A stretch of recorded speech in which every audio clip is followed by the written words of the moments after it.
Mozzarella cheese যার কোনো স্বাদ নেই, গন্ধ নেই, কিন্তু এই যে দেখুন টানলে এরকম লম্বা হয়। বাচ্চারা মনে করে যে কি এমন জিনিস, তো বাজারে কিনতে গেলে অনেক টাকা খরচ হয়ে যায়, তাই বাসায় খুব অল্প উপকরণে খুব সহজে আমি বানিয়ে নিয়েছি। চলুন রেসিপিটা আপনাদের সাথে শেয়ার করি। হ্যালো গাইস, আসসালামু আলাইকুম। আপনারা সবাই কেমন আছেন? আলহামদুলিল্লাহ আমি অনেক ভালো আছি। যারা আমার ফেসবুক থেকে দেখছেন তারা অবশ্যই লাইক কমেন্ট শেয়ার করে দিবেন, আর যারা ইউটিউব থেকে দেখছেন তারা চ্যানেলটি সাবস্ক্রাইব করে দিবেন। প্রথমে এখানে আমি 1 লিটার গরুর দুধ নিয়েছি। দুধটা আমি খুবই অল্প পরিমাণে গরম করে নেব, যাতে একটা আঙুল চুবানো যায়।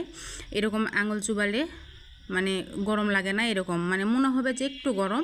এরকম সময় চুলাটা বন্ধ করে দিতে হবে। দিয়ে এখানে আমি ভিনেগার ব্যবহার করেছি, এরকম চামচ দিয়ে 1 চামচ।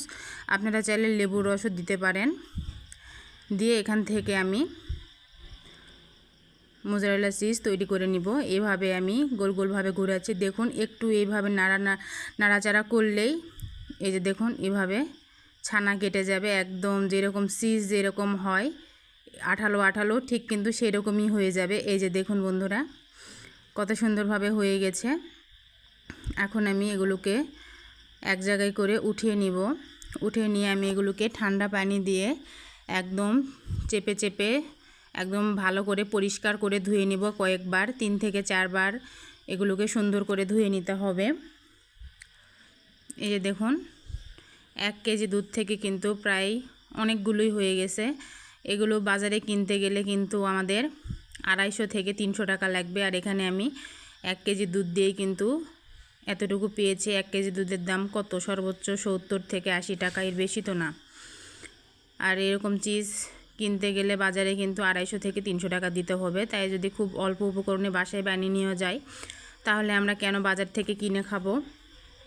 আর বাচ্চারা, যাদের বাসায় বাচ্চা আছে ছোট ছোট, তারা জানে যে কত প্রকারের জিনিস বানিয়ে দিতে হয়, খাবার বানিয়ে দিতে হয়।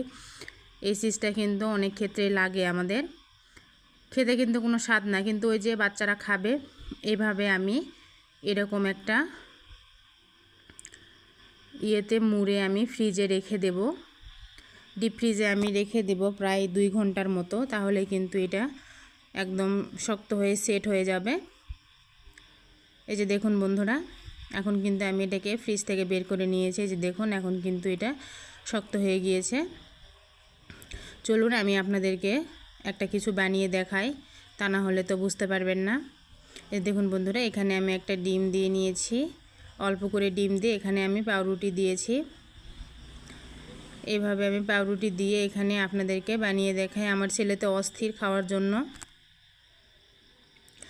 এভাবে দিয়ে দিলাম, দিয়ে আমি এটিকে উল্টিয়ে নিয়ে সুন্দর করে আমি লাল করে কিন্তু ভেজে নেব, লাল লাল করে। আর এখানে আমি এই যে মোজারেলা চিজ এটা আমি বানিয়ে নিয়েছি, ওটা আমি দিয়ে দেব।